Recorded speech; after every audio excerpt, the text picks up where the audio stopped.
Ladies and gentlemen, saludo mi gente, and welcome to another edition of Q&A Sessions, my final shot production style, with my guest today, Anthony Ruiz. He is the cinematographer of Ay Que Susto, and he's also the writer of Rattled. Welcome. Thank you. Glad to be here. This is a very unique experience. Zooming, I love zooming. Si tú lo dices, if it's unique for you, great. Yeah, yeah. Aquí voy. Yeah, Um, so my first question to you is, in Ay Que Susto, you were the cinematographer, right? yes, I was. Entonces, my thing here is we were going for a particular style. Right. We were trying to give it like a throwback to the almost like the Abbott and Costello, um, the tongue in cheek, the campy. And we also were going for and obviously we didn't want to make it black and white. So we were also doing the Ghost Hunter series, that kind of a feel. So Right. I guess my question to you is, how much of that was trying to get that look um, right from the very beginning that we started shooting, as opposed to, you know what, we could do that in post. How much of that was important to you to get right from jump? Okay. Besides being an actor and all the other things that I've done, because I like to keep myself busy by going in different avenues. Since the age of 13 to the age of Uh-huh. um, I had been a photographer. And by that, I mean a still photographer. I did a lot of events. I Okay. did lots of parties and whatnot. As the actor in me and whatnot, and growing up, I used to watch one of my favorite films that I've seen at least 100 times, at least, was Abbott and Costello Meet Frankenstein. Uh, if you look at that film, it's a black and white film from 1946, I believe. If you look at that film, it has a particular style, it has a particular look.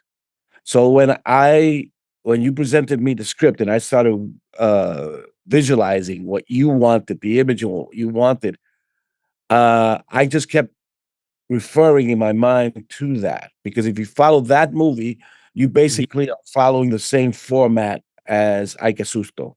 You have these characters. Instead of having two characters, but Albert and Luke Costello, you had three characters. So now what I did was incorporate the Three Stooges. How would they shoot this? How would Mhm. they have that feel, that campiness, that silliness? And yet for them, it's very serious. So for me, it was just making sure that I framed them and I kept capturing them along the way, and try to be as unobtrusive as possible as a camera person, which with all the years of experience behind a camera, uh, you learn how to be quiet and unobtrusive so that people will behave normal for still photography, and I feel like, oh, he's going to take my picture. The same thing follows with actors. You don't want to get too close with them, so you use certain lenses, but at the same time you want to make sure that, if there's a moment where you feel that tension, you want to capture that tension in a small frame. You don't want to capture it too wide so that you get that feeling. So Well, basically, that was it. I guess I'm referring también to the, obviously we captured the look, we captured the feel, pero even while I was in editing with Clayton, we already had the look. ¿Tú me entiendes? Mhm. Yeah, that we could cheat it here, we can brighten it up here, or whatever. Yeah. But for the most part, it was there.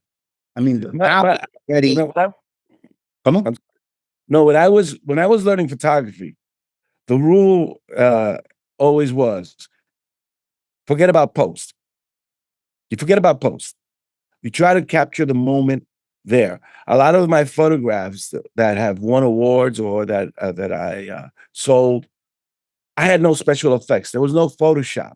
It was Right. the moment. I captured. I was one time I had to go up to top of the rock which is a famous restaurant in Midtown, and the Mhm. guy wanted a picture of the skyline of New York. So I waited like 3 weeks. He kept calling me, going, "When are you going to get the picture? When are you going to get?" I said, "The weather isn't right. The weather isn't right." And what I was waiting for was rain. I wanted a rainstorm. And finally, one day, the rain comes. I checked the weather. In about an hour, it was going to clear up, and the sun was about to set at the same time. And I said, "That's the picture I want." Before I even got up there, and I called the guy up, I said, "I got to get into the building now." He goes, "Now, okay." They hassled through security. I got it. They opened up a window on the, I think, 35th floor or something. I don't know. They opened up the window, and I had my assistant grab me by my belt, and I said, "Okay, I'm going to lean out. You just make sure that you're holding my belt." And I went out there and I leaned out and I went, and I'm waiting. And the guy was going, "Oh, did you take the picture? Did you take the picture?" I said, "No, I gotta wait. I gotta wait. I gotta wait." Then the entire sky turned this orange. And I went, click, one picture, click. Mhm. That's how, and the same thing happens, when you're doing cinematography. You don't think about posts Right. because if a We post didn't is have I fake. mean, it's not like we didn't light, it's not like we didn't use some Oh yeah. light, but Yeah, you but lose at it. You the end lose of the it. day, it was still dark, but it Yeah. was still, not that bright, you know, and we still it was still scary. It was scary enough that, that even the actors were like, "Coño, we don't really have a lot of light," but of course we practiced what where they were gonna go from point A Yeah. to, you know, um, And the thing is that even with, I mean, nowadays they got cameras with 4K, 6K, 8K. We were shooting in, I believe, 1080, and mhm, it shows. It's an older technology, but it kind of meets what the film needed. correct. Because if you shoot it too sharp and whatnot, it just then you It have might lose it loses a little bit of, of that old fashioned look. right. And now, and I, my own personal, once you sent me the film and whatnot, I took it and I switched it into black and white, and it worked. It worked. It still had the right feel. And Mhm, it's the feel you want. You want the feel so that the audience goes in for a ride. They know it's a joke. They know right, it's right. pretend and all that stuff. Um, Looking back at that film, any scene in particular stands out, like you said, "Coño, that I can't believe they pulled that one off," or, you know, uh, "That was kinda cool," or anything that pops out when you in retrospect, when you see that film again? I think it's my favorite is when the camera in the hallway falls sideways, which is the POV of one of the victims, and it's their head falling, and then we had to figure out how to drop my $3,000 camera sideways without breaking it, and I believe you didn't have insurance for me, Mo. I believe you didn't. We're not here to knock the experience. Mo, you We're here didn't to have. uplift we're up here to uplift. No, in seriousness, I had the knowledge that you could drop that camera to the side, and as long as that lens didn't hit the floor, the body will take the impact. It's a titanium body, so I knew that it could take the impact. I had a teacher of mine who had a Nikon, and he said, "This is the only camera you would take into a battlefield." It was a titanium body, and literally he fell down a hill in Vietnam, and it was like that camera was still working. Underwater, it was still working. It's just certain cameras, and Canon is excellent, excellent, and that's what we shot. We shot with the Canon Mark II, Mhm. and again, it was only 1080. It's not meant for video, but we made it work. Yeah, yeah, yeah. Yeah, Yeah, absolutely. The other film that you were associated with me was, Rattled. yeah. Obviously, that story, I had it in my head, and I think I brought it to you. I think I had like a rough draft or No, something. you had a lot, because I was looking at it the other day. You had about 19 pages that you had written of a short, which is a lot. And then you passed it to me, and I looked at it. And again, I've worn many hats in this business. Uh, the biggest hat that I've worn, and I have a big head, is that of an actor. But I've also have ghost written some scripts. I just finished writing one for a friend of mine who was only it was only 3 pages, and he says, "Make it work," and I made it into 5. Yours, I think I took all the way to 27, I believe, with 26 pages from the 19 that you gave me. I elaborated. And again, the most important lesson that I learned on that one was because that was early on in my writing experience is walk away once you bought it, you gave it to me, you said, "Do what you can with it." Um, and I said, "Okay, and this is how much it'll cost." And you said, "Yeah, cool." And you gave me my end, and then I gave you the script. And I learned that the most important lesson is once you give it away, it's not your baby anymore. It's up to the director to do whatever he or she feels is appropriate for that story. And you did what you had to do with it. And, I'm glad that it's turned out to be what it is. I'm glad you enjoyed it. I enjoyed it. I hope the audience enjoys it. And that's all you can do. I mean, every film is different. Every film is has its own following, its own, and some things work and some things don't.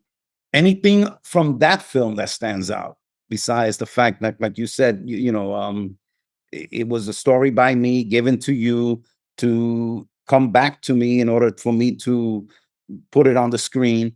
Anything in particular, any performance, anything that as you wrote it and you looked at it, you went, "Coño, I didn't even think they could pull that off," or that was kind of cool the way that came out, performance wise, or even when you saw the final product. I was happy with it most of it. There were certain changes that you made, which is your right to do so. It's your material, and you made some changes. Um, I was very happy with the camera work because my son was the one who was the cameraman on that. And Antonio Ruiz, yes, yeah, and Marco, I think being the first time as he's shot music videos. So correct. this was his first non-music video. And I said, wow, that he did a good job. So I was very happy with that. I was happy with some of the performances are really good. The young girl who plays the victim as an older woman, what's her name? Daniela Macolino. Yeah, I thought she was fabulous. Mhm, I mhm. thought she was fabulous. Would I have done something different? I'll tell you what I did not like, okay, was the bus scene, Ah, the bus scene, and that had to do with technicality. It's just, it's really hard to shoot a inside a New York City bus unless you pay a yeah. Well, pretty. obviously we didn't shoot inside, but we I needed know, to but yeah, but I remember that it was one of those illusion, yeah, where that they it the required. bus stop, and of course, in that scene, let me tell you something. We had no control of telling people not to wait for the bus and get Right. the bus. So there was this little moment where I was like, that's as best as I'm gonna get. She looks like That's it. she could get in, and he's standing right there. And then we Yep. cut, and then Yeah. there's this. The audience would never notice it. I noticed it because I had written the scene, so and so forth. Not written it, I elaborated on what you had written. But those things. Look, I shot a film, all in Spanish, and it was shot in Connecticut. And the very end of the film, um, I am crossing a highway. In the script, it says I'm crossing a highway and all these cars are going by me and whatnot. And so I said, well, they're not going to do that because I'm not going to cross a highway with all these cars going zoom, zoom, zoom, passing in front of me. Mhm. And the director said to me, no, you don't have to worry. We got the highway. They actually closed off because he had connections. His sister was the assistant mayor of Connecticut at the time. And so they closed off a mile of the highway off a mile. And then they got stunt drivers who knew don't hit the guy because he's the actor. Get real close and zoom right by him. And that's how we shot the ending. And so, unless you got that kind of control and that kind of money and backup or whatever connections, Correct.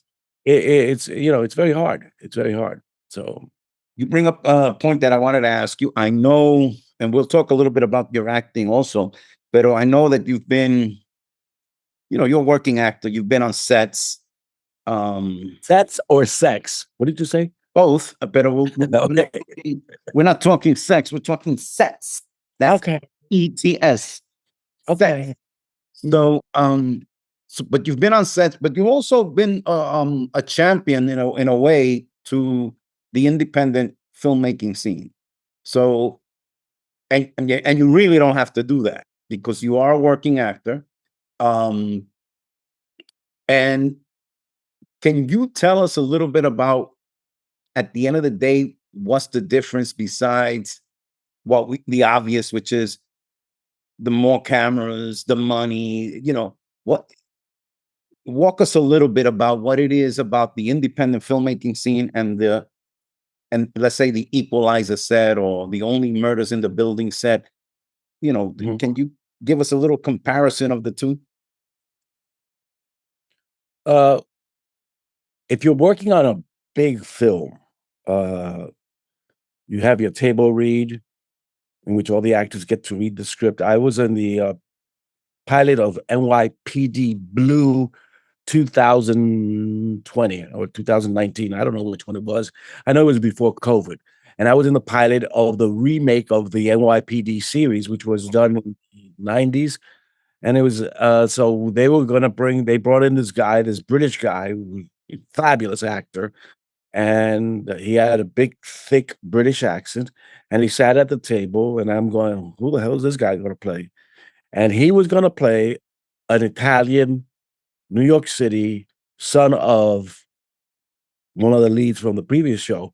And I'm going, this motherfucker's got a British accent. But no, it turned out that great theater training. This guy turns around and he gives me the most perfect Italian, Low East Side, Brooklyn, whatever you want to call it, accent. And I went, okay. So you have your table read, you have your rehearsals, you have the luxury, the luxury of working at a certain pace. Uh, that's the biggest thing. When you're working on a low budget independent film, and I've done both. So, Mhm. uh, what you have there is less time. You're more rushed, and sometimes the people behind the camera, or the people who's doing sound, or the people who's doing props, or the costume, or the makeup, sometimes that's their first time that they're really dealing with that. And so, um, I've learned to when I work now is I turn around and I go, okay, after I meet the director and I've been cast and whatnot, if it's an independent budget, Mhm. okay, a small budget or even a micro budget, I say, okay, who's your cameraman? Who's your sound guy? I got to know who these people are. I got to know what they've done. And it isn't because I'm being snotty or whatnot. I just want to know how to approach these people, how to communicate what I need and what they want so that there's a communication. Because if they have a lot of experience, like on a set like Murders in the Building, I don't have to worry. At New Amsterdam, I did 7 episodes playing the same character, this janitor, and I remember that the first I shot the pilot for New Amsterdam, which was sold, and then they called us up because we were the original cast. And when we went in, and it was like I remember seeing this guy, this cameraman, who I did not know he was the cameraman. I had thought he was the cinematographer, which there's a big difference. Mhm, mhm. And in independent films, the cameraman is a cinematographer. In a TV show or a big film, those are two different people. The cameraman handles camera. The cinematographer tells the cameraman how the shot has to be done and what lenses to use and so forth. So he styles it. He gives the look. So I see this old guy and he's like, he must have been 80 years old. And 80? yeah, 80 years old. And he's standing by the camera.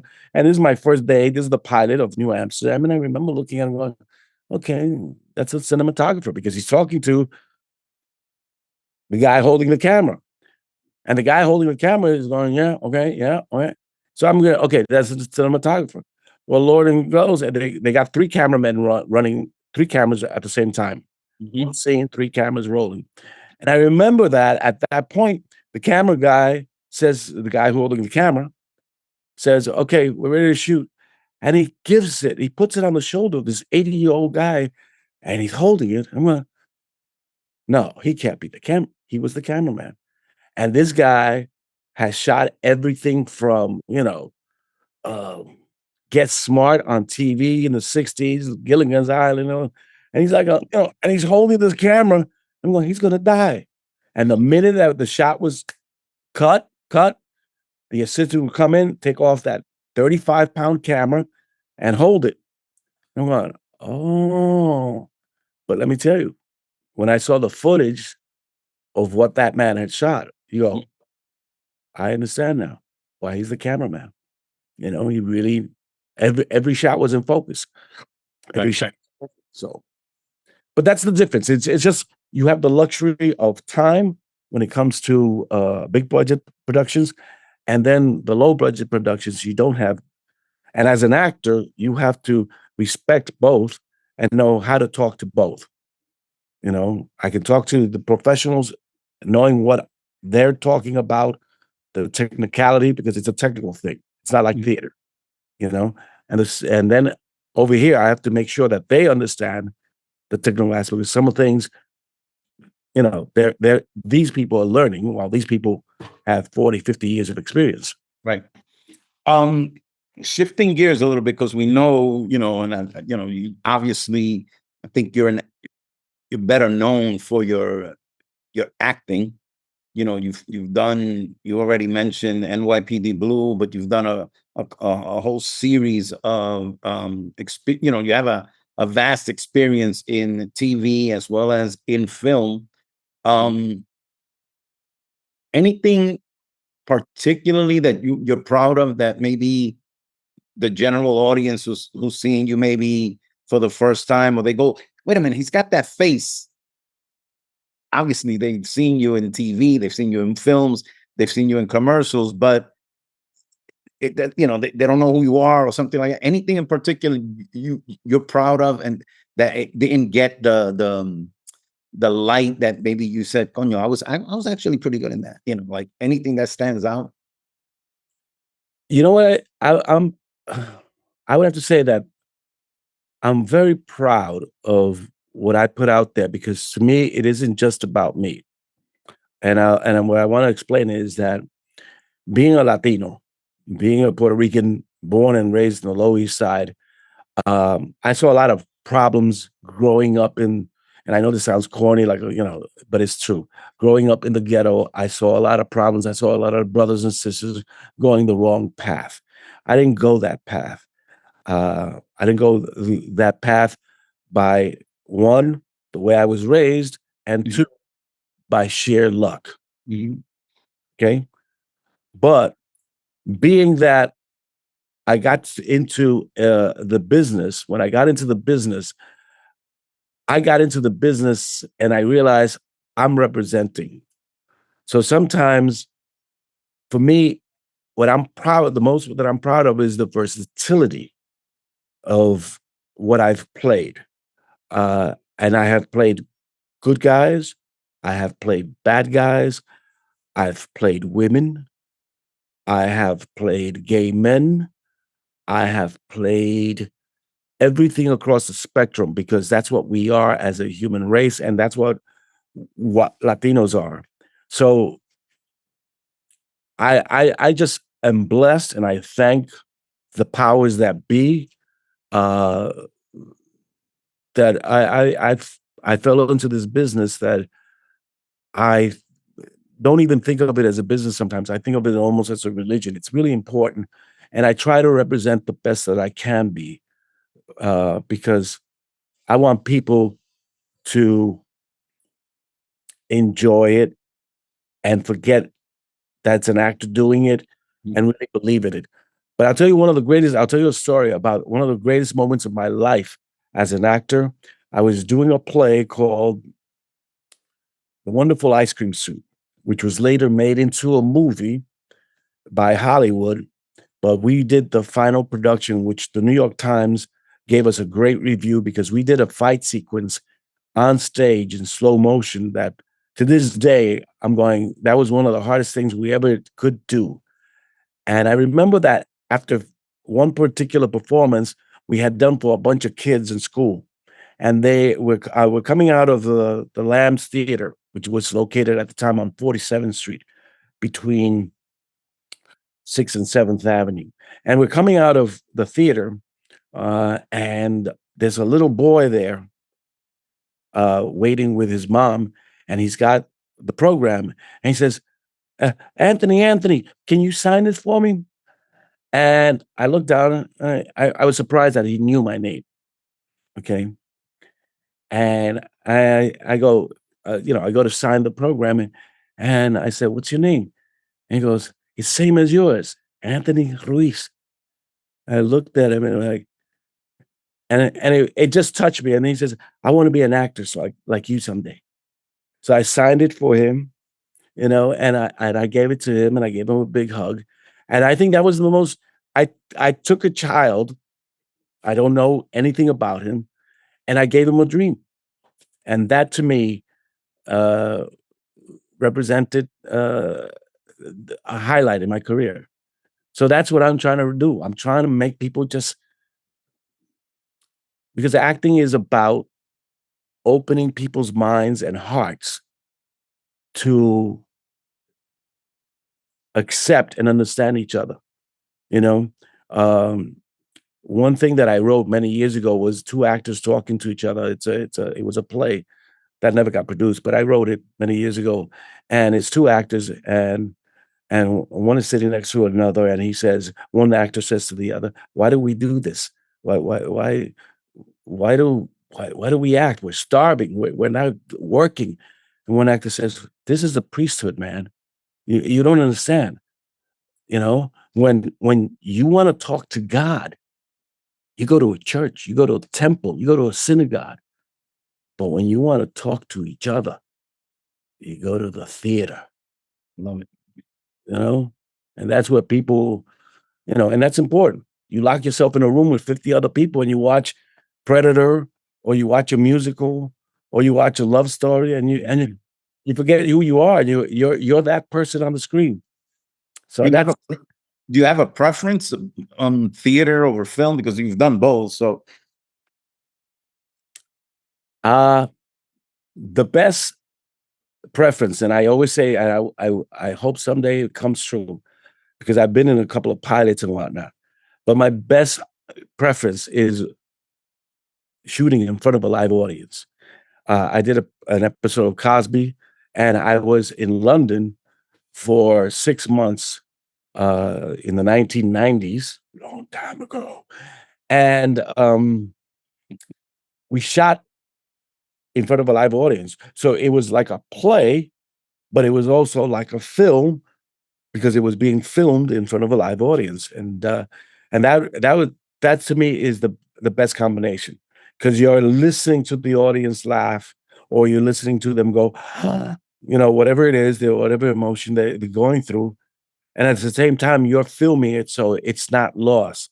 The sad part and the miracle part of theater, which I like also, is the fact that you do it and it's gone. Only those 50, 500 people who see it will experience that with you.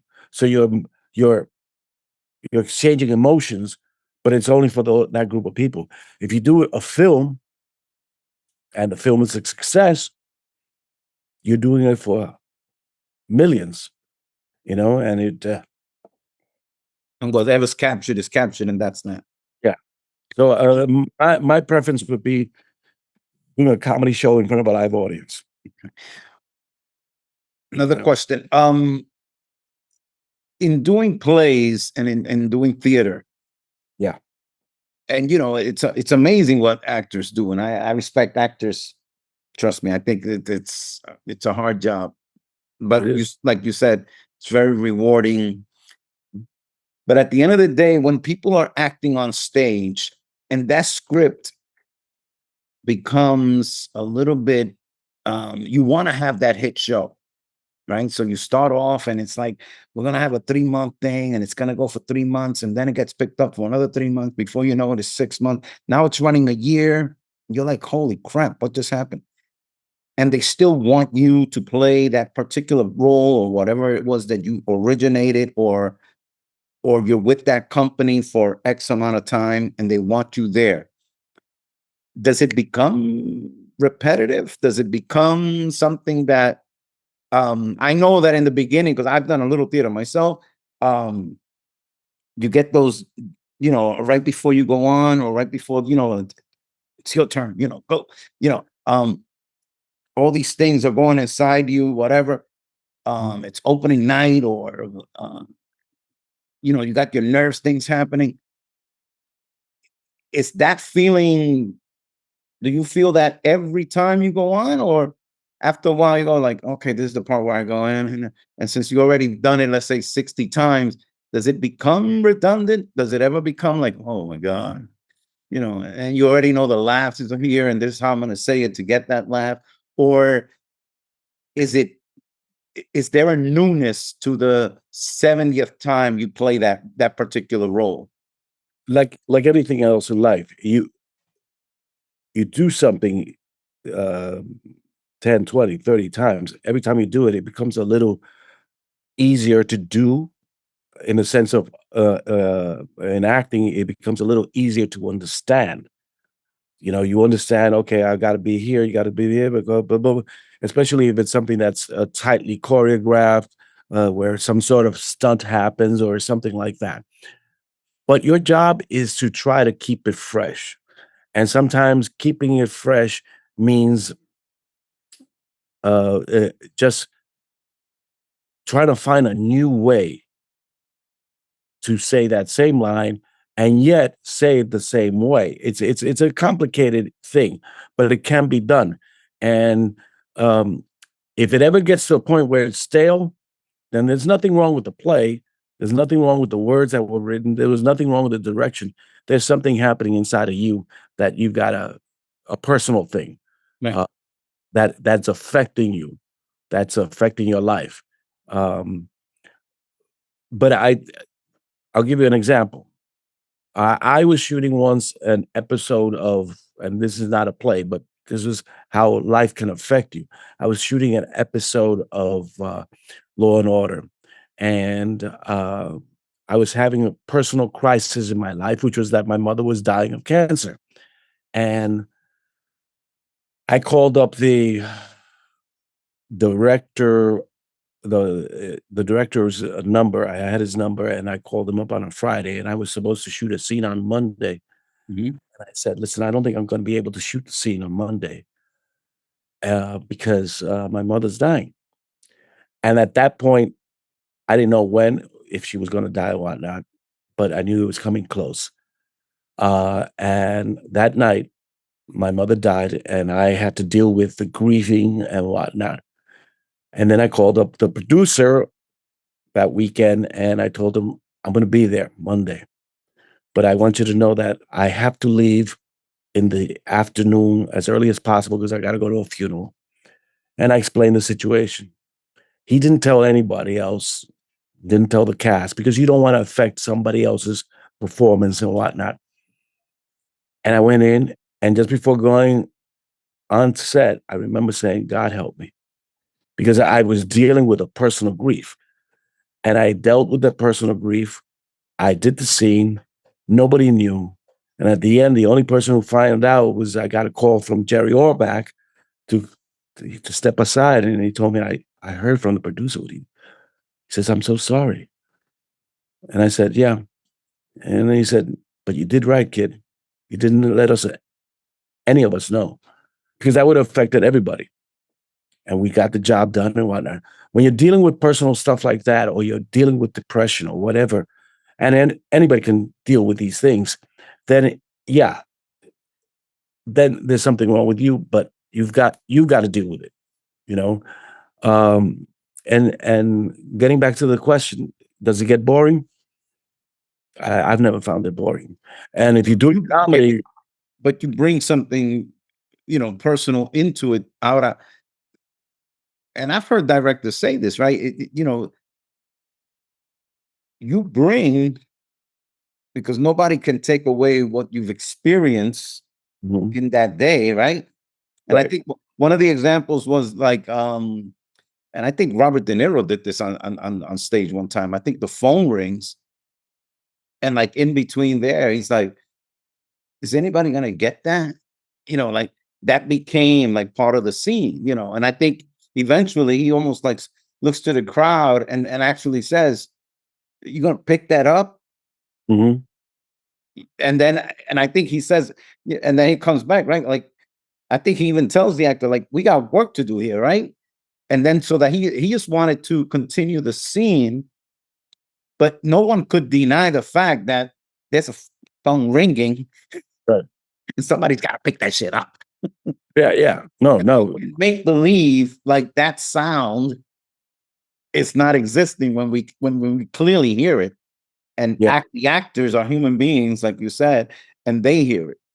yeah. Obviously, there's a way maybe to obviously you take your experience and you circumvent it into the scene, but how much of it is character driven, your character of the play, and how much of it is whatever it is that you're going through in life, and bring that to the table too. But if you're doing the job right and you're doing the scene right and you're playing a character, you kind of disappear, um, and you try not to bring your life into it. Uh, if when you're on stage, sometimes I've I heard guess it. I'm asking, did Yeah, did that help that particular scene, that in a weird way that you were going through that thing, and it was so personal? Did it no, lend to? No. no, didn't help at all. And in fact, during all that time that I was working on the set, I didn't I didn't think about it. Okay. I, you have to be the character. Uh, my wife and I, as you know, my wife is an actor also. We have a rule, which is there's no acting here. And the reason for that is because if you're really acting, you don't, and then with all due respect to Mr. De Niro, you don't hear the phone. You don't hear it. It doesn't exist if you're really in the scene. It's almost, it's very spiritual. It's almost like you become possessed by the character. Mm. And the character can be very close to you, can be almost identical to you, but you're so possessed that you forget a lot of things. A lot of actors I know will walk on stage or walk out stage. They'll hear the audience laughing hysterical, and they go, "Oh, what did I just do?" They don't remember. It's almost like an instant amnesia. If you're in the moment, as they say, that's an expression, be in the moment, then you cannot be who you are. I don't know if that makes sense. I know it's I think it makes a lot of sense. I don't know if this has happened to you. Have you ever felt, now that you say that, have you ever felt like that you're so into it that you don't even feel your feet, or you feel like a little buckle?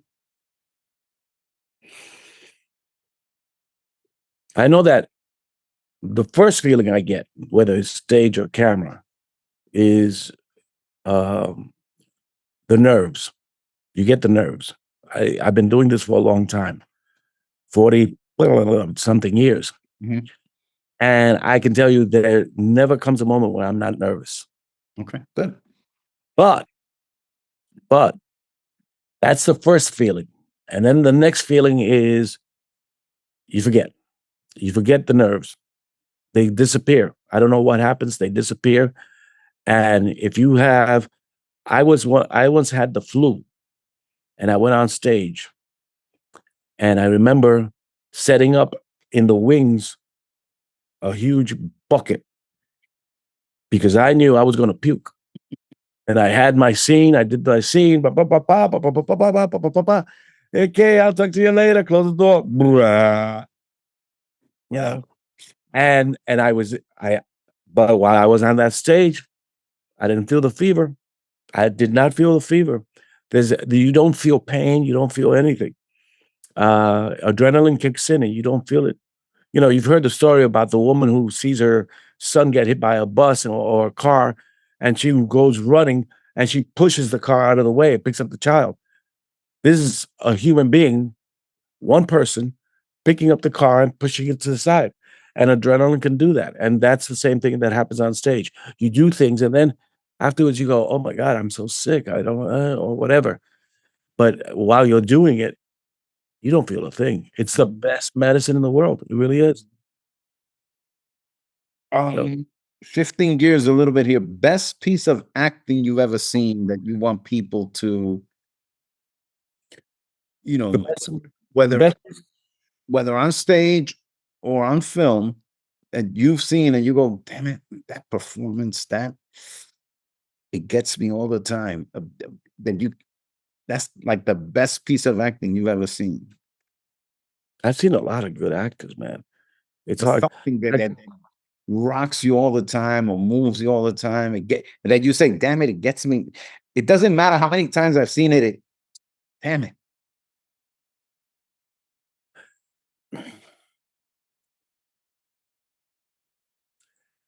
I would have to say that one of the best moments of that I've seen on stage wasn't this man because you can't judge your own self. You let others say that you're great or not great. But we're seeing my wife in downstate. Um, I've seen her before on stage, and she's good. But when I saw her in downstate, it it was I saw the spirit in her, and by that I mean there's an energy, a spirit that takes over, and I saw the spirit, and you know, and she was nominated for Lucille Littell Award, and it was just a performance that you go. And I also saw her doing a Spanish play called La Luz de un Cigarrillo, Then I saw, yeah. and I was blown away Yeah. with that. So, and probably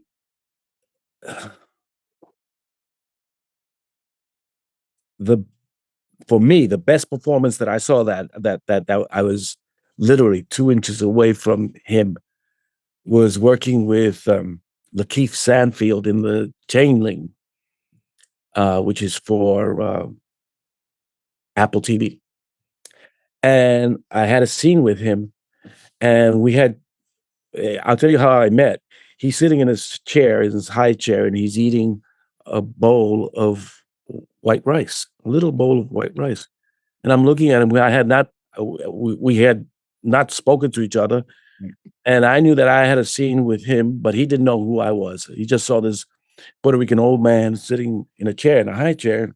And so then we get on the set, which is a basement, a real basement in Washington Heights. And I said, "How was the rice?" And he goes, "Oh man, it was really good. It was Dominican white rice." I said, "Yeah, it's good stuff." And so we rehearsed the scene, and the director, who was British, says, "This is a very emotional scene, man. So we're going to have 3 cameras rolling at the same time to capture the moment." And, and I look at the brother, and he looks at me, And we go, okay. And we do the scene. And as I'm doing my monologue and he's reacting to it and whatnot, he's looking into my eyes. I'm looking into his eyes. And when you see the film, when you see the clip, Apple TV, it's called Changeling. When you see it, you go, that was really nice. And that's because we both connected. We both knew it was real. We both love children. I have three. I think he has some children. I'm not sure. But we both love children. And it was about finding a dead child, his dead child. And when we locked eyes, it was magic, man. It was magic. I was looking into his eyes. He was looking into mine. We were really like, and we were this close to each other. I could smell his breath. He could smell mine, you know? And at the end, when the director said cut, we just hugged because it was so emotional that we had taken ourselves into this world and got lost in it. And we did it in one take. Nice. Cameras, one take. And the director said, okay, we got it. And that was it. I mean, and it was magical. So there are moments that I've seen like that.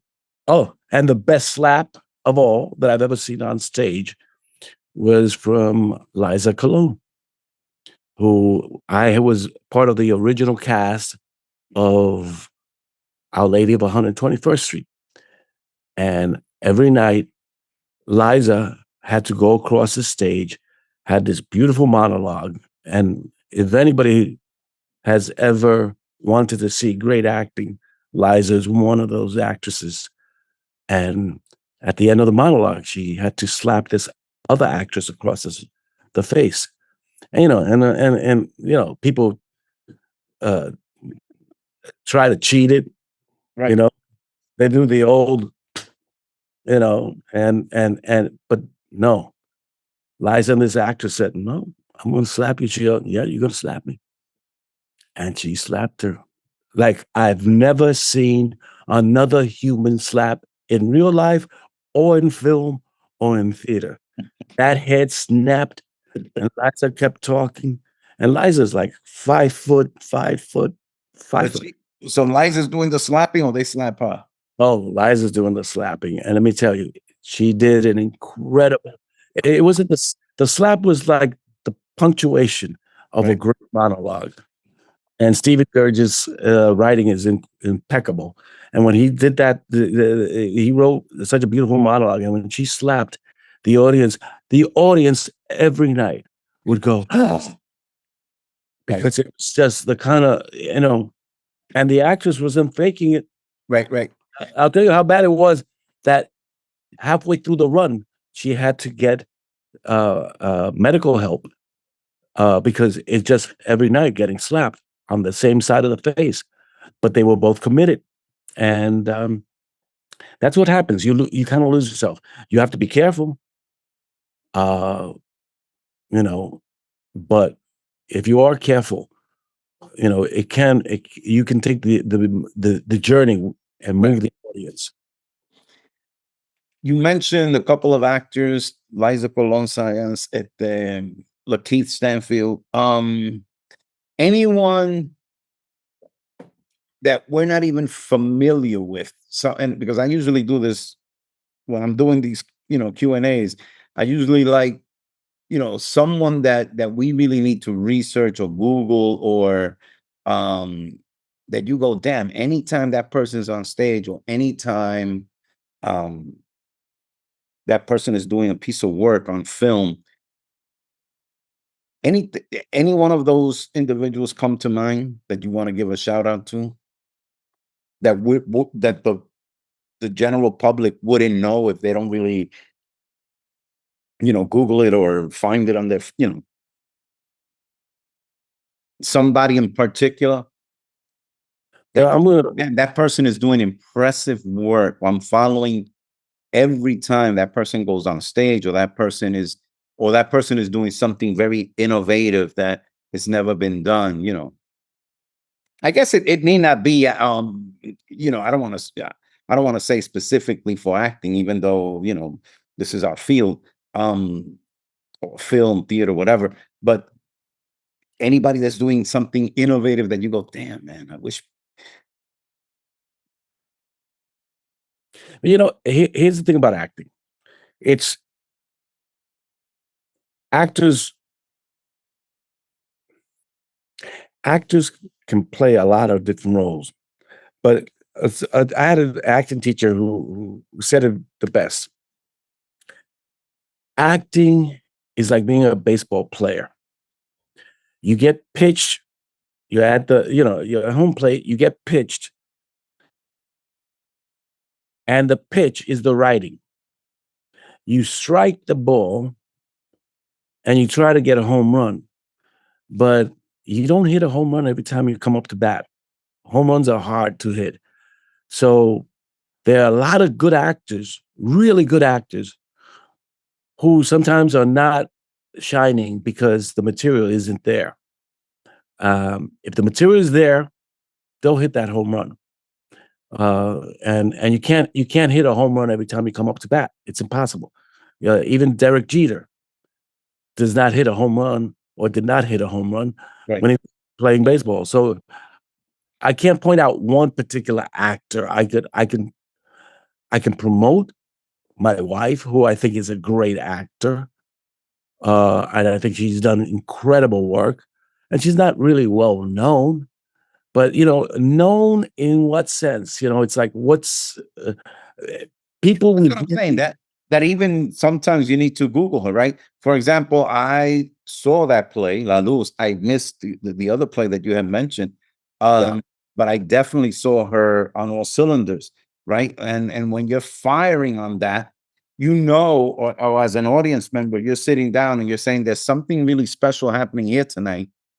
I wish more people Yeah, were here, right. or I wish this was, there shouldn't be you know what I'm saying? There shouldn't be two seats. You know what I'm saying? You go to the right and you go, man, I see two seats there. That should have been filled, or that row should have been filled. You know what I'm saying? So But sometimes it's not even about the acting. Sometimes it's marketing. right. You can have a And great by all means, mention your wife's name. I don't know. Susana Guzman, Susana Guzman. Yes. She's and also done some film and TV and yeah, she's done TV, film. She's even been a, what do they call that? Uh, um, um, understudy. oh no, um, when you look it up on your phone, when you have images that you click onto. Oh, but anyway, she's one of those meme. Avatar, an emoji. An emoji, yeah, she's an emoji. You look it up under scared, you look scared, and And there she she is, is and she it's taken abused? from a movie.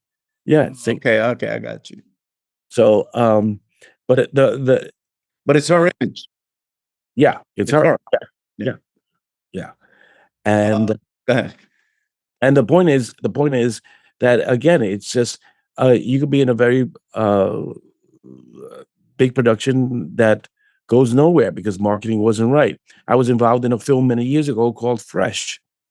And the marketing came out at the same time that the movie, it's another gang film that came out. And in Fresh, you had uh, great stars in it, and the film, the marketing wasn't right. And because the marketing wasn't right, people never saw the film. And now it's considered a classic. Right. People watch it all the time when it's on TV, or they stream it, and it's very popular.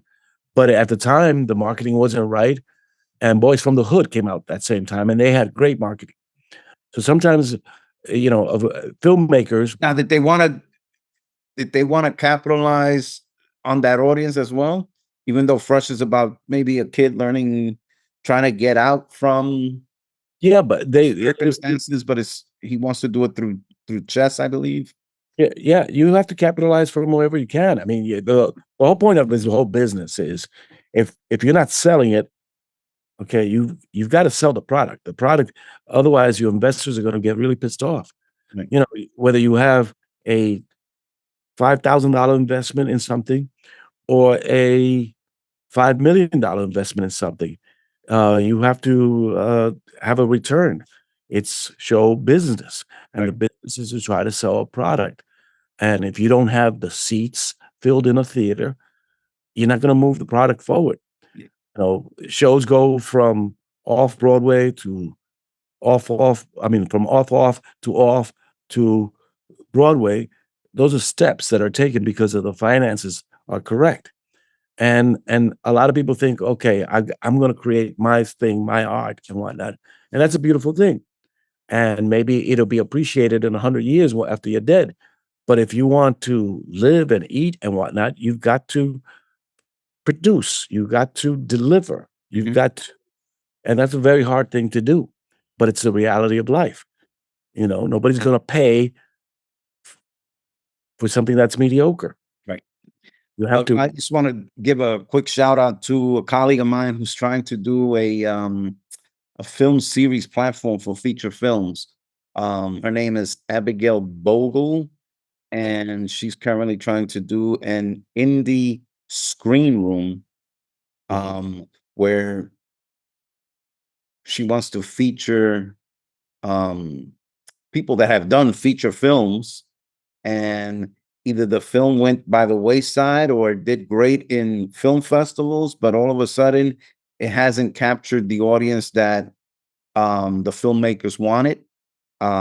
So she's currently working on that. So I just want to, I admire that because it's very difficult, to give somebody else the spotlight, and that's something that she's currently working on. It's called Indie Screen Room, and her name is Abigail Bogle. So if you have a feature film and you look it up, please, by all means, try to submit your feature film, and it's not going to cost anybody anything. It's just going to she'll reach out to you and say, "Listen, we want your film." And so whenever you see that in the screen room, by all means, try to submit your feature films, and hopefully another audience or it gets another rebirth. Because sometimes that's important too. I remember back in the day, I was working on a film festival, and I had just met Victor Cruz, and then I started, doing these festival stuff and whatnot. And Victor Cruz tells me, "I think that's old, bro. I don't think you should show that." And I go, "But Victor, I don't even know who you are. Mhm. What's the problem?" Mhm. And then he just looks at me and he goes, "You're right. And maybe we should. It's okay to show it. It's okay. What's the worst that can happen? That more Yeah. people are interested in your product." Talking about what you were just saying. I mean, if more eyes are on your prize and more eyes are on your film, then how can it hurt? So A film really doesn't have age. Once it's done, you know, I old films are just as good to watch. An old black and white film noir film is just as good to watch as any other film because it just a good story is a good story. I right. mean, that's the bottom line. But don't be surprised. You can be involved in a classroom setting sometime, and you ask people if they watch Saturday Night Fever or The Warriors, and they're like, "I don't know what you're talking about." And you're like, "Wait a minute, you haven't watched those two films?" You know, um, but it wouldn't be surprising, and even Star Wars. I recently had a conversation with somebody, and she had no idea what the hell Star Wars was. I just looked at her like, "And you're interested in film and never crossed your mind to sit down to watch it?" Not interested in that. There's so many films and there's only so many hours a day, but I can understand that.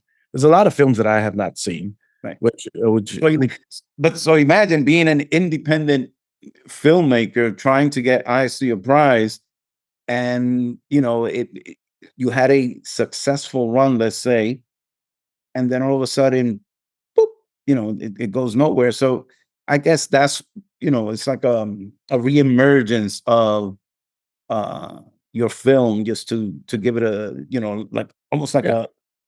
a like let's Let's pump But it up again and see if it gets, some traction. yeah. So once again, Abigail Bogle in the screen room. By all means, check it out. Yeah, Abigail. Yes. Quick fire round for you. Spitfire round for you. Ready?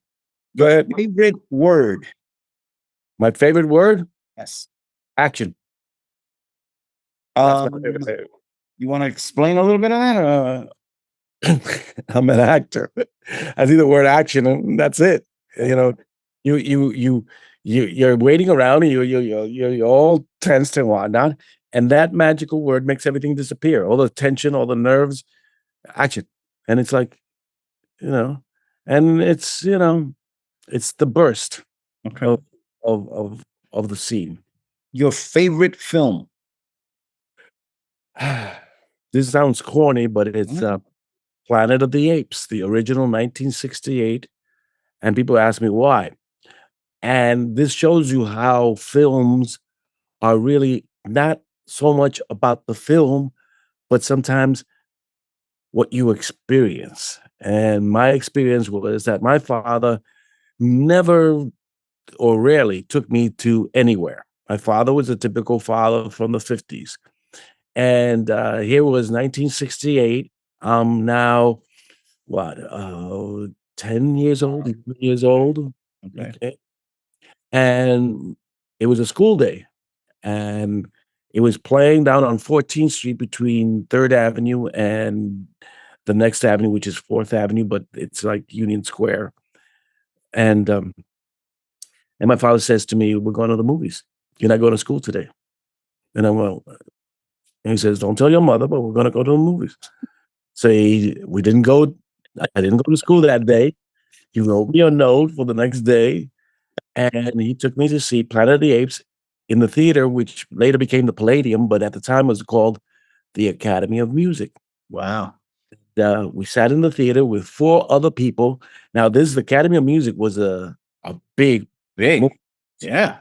2,000 seat, and it was just me and my dad and 4 other cats, and we're watching Planet of the Apes. And at the end of the movie, my father looks at me and goes, "How did you like that?" And I went, "It was great, Dad." And I had tears in my eyes, and we bonded over this movie so much that not only do I have it in 4K for my Blu-ray, I bought my Blu-ray just to play this movie in 4K. I've seen it at least 100 times. All my children have seen it at least 100 times. We've bonded over this one movie about a bunch of monkeys and the ramifications it has on our society. But more important, it's the relationship that we build upon it. So I think that for me is my favorite movie. Um, the best piece of advice anybody has ever given you, or words that you live by, that you feel this is something that's dear to me. This is what this is what this I live by this mantra or whatever you want to call it. I think the best piece of advice I ever gotten was with what my wife says all the time. There's no acting here. Your life is one thing. You have one life that I know of. Whatever your religious beliefs and whatnot, I don't want to get into that. But you have one life that I know exists now, and you give it your all. And if you're not going to give it your all, then don't do that. Do something else. Because you come into this business, it's not because you want to make yourself rich and famous. That's bullshit. That's public relations and whatnot. I know a lot of people who are supposedly rich and famous. A lot of people who you see in magazines and in covers and whatnot. And we get together, me and these people, and we hang out and we're human beings and we're friends and we go, okay, you know, we're doing it. We're living, but we're success. You measure your own success. When you are successful, means that you judge yourself by your own standards. I know I'm a success because of where I came from. Nobody knows that story. Nobody knows the struggles. Nobody knows the fighting, the but I'm a success because I came there, and I know where there was, and now I'm here. And so I consider myself a success. But I think the greatest advice is there's no acting here. Don't bullshit. You can't bullshit people. You have to be who you have to be. Whether you're a filmmaker or you're an actor or you're a writer, put it down if you're writing it and put it down with your heart. If you're an actor, lay it down. Lay it down as truthful as you can. Don't act like you're crying. Cry. Don't act like you're in pain. Be in the pain. And if you're a filmmaker, don't make a film to try to impress somebody else. Make a film for yourself, but make it so true that you if you gotta take a loan to finish paying for that rental of that camera, then take out the loan. Put your balls on the line. And that's it, man. Be real. Be real. Or just, you know, go to work in the factory. Ladies and gentlemen, and on that note, I think I'm going to leave it. His name is Anthony Ruiz. My name is Mo Zapata. And like always, I always tell people, listen, it doesn't have to be your final shot, but you should definitely take a shot. I gotta call my agent now. I'll talk to you later. Put it on standby. Put him on hold. Okay, hold on. It's been a pleasure, Anthony. Cuídate. Me voy. Take care. All right, buddy. It's been good.